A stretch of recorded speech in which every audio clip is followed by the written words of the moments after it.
Um, Thank you to our esteemed panelists. I hope I'm audible.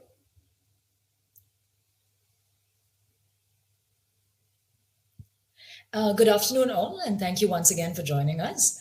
My name is Anisha Koshi. Without further pause, let us welcome our first keynote speaker for the day, Mr. Ricky Kapoor, head of APAC Zoom. His talk is aptly titled Forging the Hybrid Future. Over to you, Mr. Kapoor.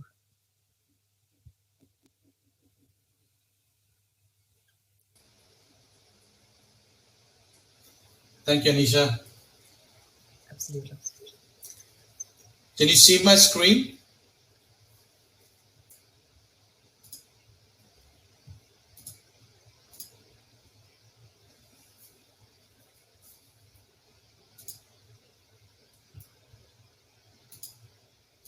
Are you able to see my screen? No, not yet, Mr. Kapoor. Your screen is not yet visible. I am sharing it, so I wonder if perhaps somebody can do the sharing for us. Oh, there you go. I think it works. Firstly, thank you for having me in this session. Look, what I wanted to do in the next 15 minutes is really share a little bit about what we're seeing around the journey ahead around the hybrid future. We all realize that we've gone through a very intense period over the last, a very turbulent time, frankly, in the globally and certainly in India over the last 12 to 18 months, and it's changed the way we operate, the way we work, the way we live.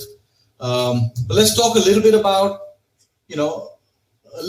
what we've seen looking backwards on some of the innovation we've seen coming out of people and businesses, and then perhaps look a little bit forward about how we see the world changing. Irrespective of where things go, what's become clear is that the world will move to a hybrid future. There's a lot of studies that have been done recently, and I'll share one that was done by BCG, the Boston Consulting Group, that really looked at workplace dynamics and what's going to happen in the workplace, how are people going to operate, and the resounding opinion that you see from the study is that we're moving forward rather to adopt a hybrid model where companies are going to look at flexible strategies around how we go back to work and how we both go back to the physical workplace as well as how we get our work done around our business processes. And if you look at India actually, if you look at more than 87%, actually it was more than 87% of companies, businesses said that they were and are considering a flexible model in the long run. As we think about the future, now's the right time for us to imagine what that future is going to be. Because when we get there, hopefully sooner rather than later, but when we get there very soon, we want to be prepared for that. So if I can maybe share a little bit looking backwards, what we saw during the pandemic, and many of us, in fact all of us experienced was a fundamental change in the way we lived our life, from every aspect of it. The fundamental way in we shifted in how we worked and how we connected with each other, with our families and loved ones, with our colleagues and other stakeholders. And there were some areas that we saw so naturally, whether that's education. If you have family members studying, you kind of saw very visually how education is and was and is transforming. We saw that in the context of media. We saw that in the context of many of us on this forum are knowledge workers. We saw how we changed we work. But there were a few industries which went through a profound shift. Financial services in most parts of Southeast Asia or India. The adoption of digital platforms was somewhere between 8 and 18% pre-pandemic, and it sort of went 5 times to somewhere above 60 to 70% during the pandemic. And that just showed people a different way in which they could get things done in a more efficient manner. That needs to be considered as we go forward. Healthcare, we all know healthcare had some fundamental shifts, and as we look forward, we're seeing the same changes around telemedicine, around diagnostics, around how people are thinking through connecting with clinicians and hospitals, doctors, and how this whole ecosystem will connect, changed substantially during the time of the pandemic. And we saw the same thing starting to happen in retail. So whichever facet, frankly, of life we were in, we saw a fundamental shift during this time that was happening across all sectors.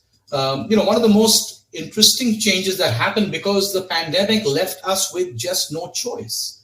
One of the biggest shifts that we saw was in government. Government services went online, be it the justice systems, parliaments across many countries started running on platforms like Zoom, and started witnessing and experiencing the benefits of the efficiency that comes from the platform.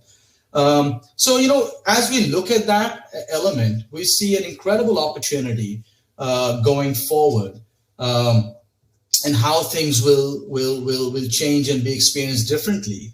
That said, a large part of how we changed our lives, the biggest changes that were frankly felt in the knowledge segment. So it's frankly felt most by knowledge workers. Many of us, all of us on this call, felt the changes that happened.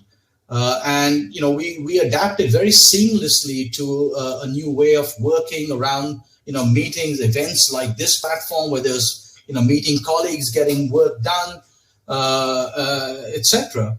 And one of the things that we have to accept is that a large part of that experience about day-to-day work was still missing from the frontline segment.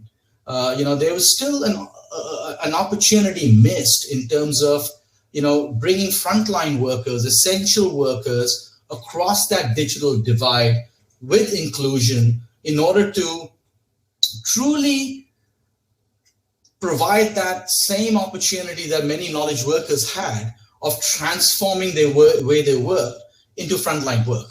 And I think as we think forward, as we look forward, I think that is the opportunity still in front of us.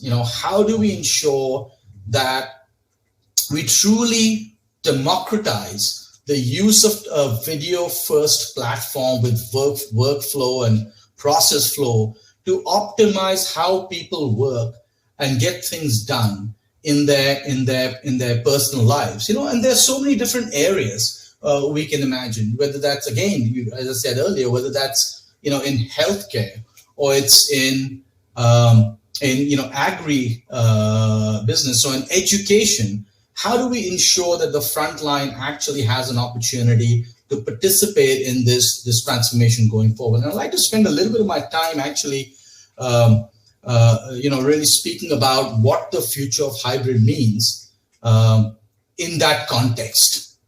So as we think forward, as I said in the beginning from the BCG study, it's quite obvious, and again, India was quite high up there in that chart, that we are going to work in a very hybrid capacity. And the word hybrid doesn't mean that, knowledge, workers like all of us are not going to be in offices. We are going to be in offices. But it's not just the employees, it's going to be your customers, your external stakeholders. Everyone's going to be sometime in an office, sometimes in a non-office physical space, sometimes, moving around. And we've got to reimagine the world and how we connect with our ecosystems in this new paradigm.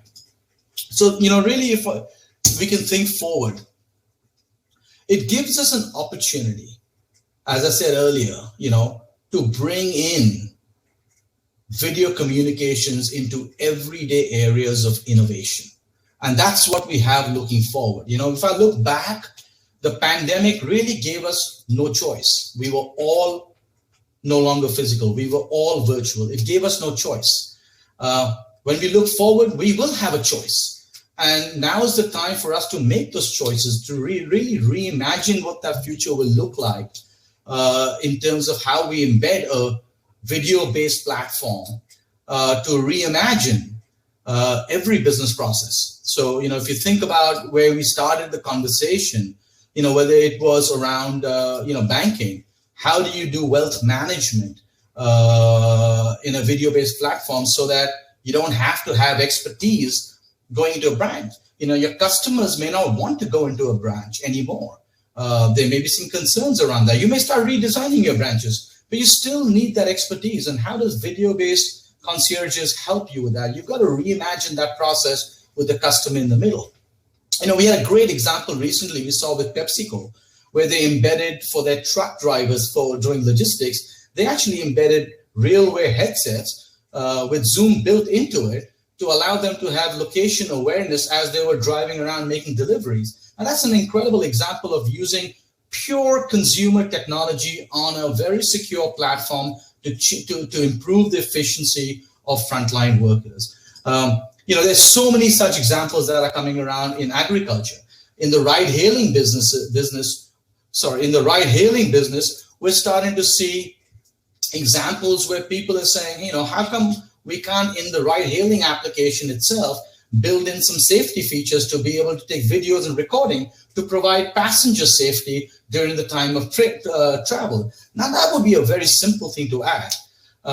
So we have an opportunity in front of us, irrespective of industry, to truly help frontline workers in a way that makes the processes they run more efficient, makes them, drive more business outcomes in a shorter span of time. And again, there are many, many examples that we're seeing. I won't go through all of those examples. One that really caught my attention personally about, innovation being adopted in the front line to grow into new markets was an example that is in front of you around agri-tourism, as how we're starting to see an uptake, in this case on the Zoom platform, of virtual farm tours, and New Zealand farmers actually opening up their markets to global audiences, both business, B2B and B2C, through this platform. And now you can imagine, if you can have a consumer think in that fashion, what are the types of opportunities open to us as knowledge workers in business? And the numbers of use cases are truly only limited by our imagination. It is up to us to get in a room in our businesses and rethink and reimagine our work processes for our frontline workers as well as the knowledge workers in a world that gives them the highest amount of safety and peace of mind in a hybrid world. And that's kind of the opportunity in front of us, and that's the world that Zoom is powering, frankly, and that's kind of where we're headed. I can see some of the slides are slow, so if I really think about the employee customer experience, there's a number of things we're starting to see around customer experience also that we can imagine. I give you an example of a company who is based out of Australia, where they've created a virtual platform with Zoom embedded into it that allows a consumer to experience a shopping experience anywhere. They particularly focus their business on high-end, medium to high-end clothing brands. So, whatever the different brands are, they will go into, whether it's a Park Avenue in India or a Gucci Armani out of Paris and Milan. If you actually want to do a showroom setting, you can press a button, get a schedule, and you will then see the latest, in this particular case, because that's their segment, on apparel. You will see a full virtual experience around a live person showing you the clothes. Now, that's an incredible way to shop globally without having to travel. That doesn't mean you stop traveling, but it enhances the opportunity for businesses to make money, consumers to get their experience, and in a hybrid world. So there's so many things that are happening across all the different segments. And for us, what's important as we look forward, as I said earlier, looking back, we had no choice. We were all in a hybrid, in a virtual world for no choosing of our own. When we look forward, we will have a choice. Whether you're a business executive, whether you're a business owner, whether you're a knowledge worker or a frontline worker, we will have a choice. And as we think about that, it's important for us to make the choices. A few things that are, as I speak with senior executives, a few things that are becoming important. Firstly, talent. How do you reimagine talent and hiring talent in a world where you are less restricted by boundaries? We are certainly less restricted today by boundaries. We have people in our company and other companies working around the world, outside and in their location. We've got to reimagine how we source and keep our talent happy. And that's one thing I can see a lot of companies put a lot of attention to, even companies like Zoom. We're thinking about this very, very deeply. The second is transformation. How are we thinking about transforming each and every business process in the company, looking forward with a new lens, the lens that we learned during the time of the pandemic. When we were at the worst time in many ways, we created the best innovation as individuals. How do we bring that same innovative look back into the workforce and say, this process we can redesign with a video first approach? And that's kind of where Zoom is looking at powering the front end. And finally, trust. Trust comes in so many different shapes and sizes. In the technical and technology work, we talk about security and privacy and trust, and these are absolutely incredibly important. But also the trust for employees and customers, that they come into your premises, that you have all the facilities to keep them safe and secure. And where does technology come and play a role in that? We've seen during the time of the pandemic, virtual receptionists, no touch settings, meeting rooms with the ability to actually work from remote settings. How do we take that same thought process and engineer that into every part of our physicality, whether it's a shop's house, or it's a store, or it's a bank branch, or it's your factory? Surely you will not have every worker come every day to your factory. How do we bring that in to preserve the trust of our employees in a way that they understand that we are helping them transform their processes, keep them more secure, and really as a result, hire and keep our best talent. Those are some of the thoughts. I know I've come to the end of my time. Those are some of the thoughts that we're thinking about in Zoom. Those are some of the thoughts that keep me up awake at night. Hopefully the session's been useful. And as you chart course for yourself, for your company in the coming weeks and months, I would advise, think about the choices you have to make going forward, because now we have a choice.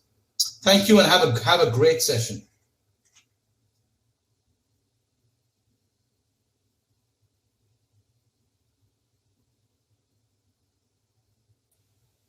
Thank you for that insightful talk, Mr. Kapoor.